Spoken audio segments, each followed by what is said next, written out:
نسبح له فيها بالغدو والآصال۔ جنت البقیع کے انہدام کو 100 سال ہونے آ رہے ہیں،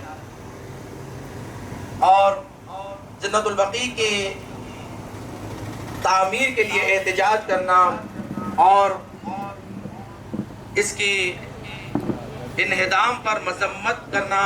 یہ ہندوستان کا امتیاز رہا ہے۔ سب سے پہلے اس وقت بھی ہندوستان سے ہی احتجاج شروع ہوا تھا، اور آج بھی اگر جنت البقیع کی تعمیر کے لیے یہ آواز اگر اٹھا رہا ہے تو یہ ہندوستان سے ہی آواز اٹھ رہی ہے، اور یقیناً ہمیں امید ہے کہ جہاں آواز اٹھتی ہے تو یہ آواز وہاں تک پہنچتی ہے کہ جہاں پہنچنی چاہیے۔ دیکھیں پروردگار دو عالم سورہ نور کی 36ویں آیت میں یہ ارشاد فرما رہا ہے کہ اللہ کے زمین پر کچھ ایسے مکان ہیں کہ جہاں پر خدا چاہتا ہے کہ ان مکانوں کا احترام بلند کیا جائے اور یہاں پر اللہ کا ذکر برپا ہو۔ جب سوال کیا گیا رسول اللہ یہ کون سے گھر ہیں کہ جہاں اللہ چاہتا ہے کہ اسے بلند کیا جائے اور خدا کا ذکر برپا ہو، تو پیغمبر نے فرمایا یہ بیوت الانبیاء ہے۔ اور یقیناً جب یہ آیت نازل ہوئی اور نبی سے یہ سوال کیا جا رہا تھا تو کوئی نبی حیات میں موجود نہیں تھا سوائے کچھ انبیاء کے، مگر پیغمبر نے فرمایا یہ بیوت الانبیاء ہے، انبیاء علیہ السلام کے گھر ہے، ان کی نشانیاں ہیں، ان کی علامتیں ہیں۔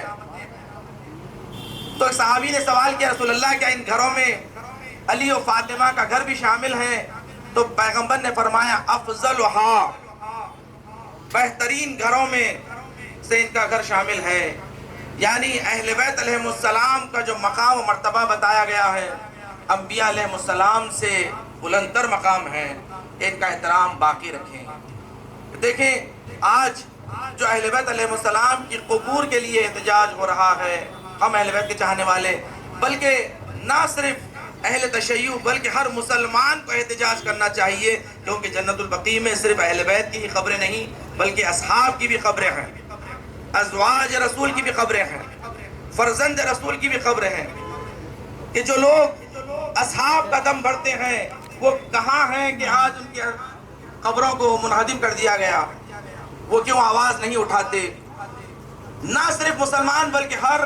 انسان کو آواز اٹھانی چاہیے، اس لیے کہ آج دنیا میں زندوں کا احترام کیا جاتا ہے، مردوں کا بھی احترام ہوتا ہے کہ ان کی قبروں کا احترام کریں، ان کی قبروں کی بے حرمتی نہ کریں۔ اور اہل بیت علیہ السلام کی زندگی میں قبروں کے احترام کے سلسلے میں بہت سارے واقعات ملتے ہیں۔ پیغمبر اکرم صلی اللہ علیہ وآلہ وسلم سے سوال کیا گیا رسول اللہ کیا جب ہم قبروں پر سورہ فاتحہ پڑھتے ہیں یا ان کے لیے کوئی نیک اعمال انجام دیتے ہیں انہیں پتہ بھی چلتا ہے؟ ہم ان کی قبروں پر آتے ہیں تو سوال کرنے والا جب یہ سوال کر رہا تھا تو اپنی کونی کو قبر پر رکھے ہوئے سوال کر رہا تھا، تو پیغمبر نے کہا کہ نہ صرف ان کو ثواب پہنچتا ہے بلکہ تیرا اس کونی کو اس قبر پر رکھنا بھی انہیں تکلیف پہنچاتا ہے۔ یعنی سوال کرنے والے کو بتا دیا کہ تیرا سوال اتنا مذمت آمیز سوال کہ حتیٰ جو تو کونی رکھ کے قبر پر سوال کر رہا ہے تیری کونی بھی قبر والے کو تکلیف پہنچا رہی ہے۔ تو قبروں کا احترام، تو وہ قبریں کہ جو معصومین علیہ السلام کی قبریں ہیں، اہل بیت علیہ السلام کی قبریں ہیں کہ جس کی محبت پروردگار نے قرآن مجید میں واجب قرار دیا ہے، جیسے نماز کو واجب قرار دیا ہے۔ محبت اہل بیت کا یہ تقاضا ہے کہ جنت البقیع کی تعمیر کے لیے ہر مسلمان کو آواز اٹھانی چاہیے، اور جنت البقیع کی تعمیر کے لیے جو البقیع آرگنائزیشن کی جانب سے احتجاج ہوتا ہے،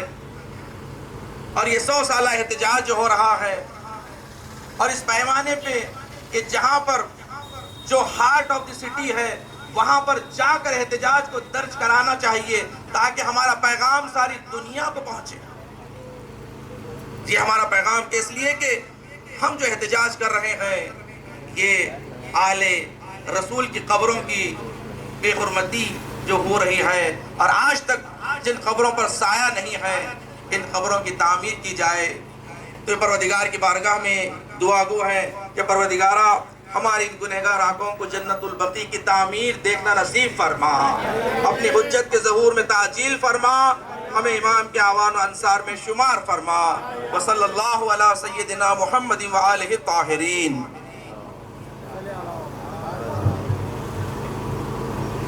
مولانا سید نان رضوی صاحب تقریر فرما رہے تھے، میں آپ کا بہت جنت البقیع آرگنائزیشن کی طرف سے ہدیہ تشکر پیش کرتا ہوں۔ حضرات، سلسلے کو آگے بڑھاتے ہوئے اب میں ملتمس ہوں مولانا فیاض صاحب سے کہ وہ آئیں اور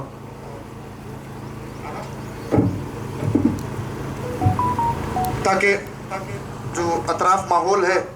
ان تمام تک بھی بات پہنچے کہ یہ کیا ہو رہا ہے۔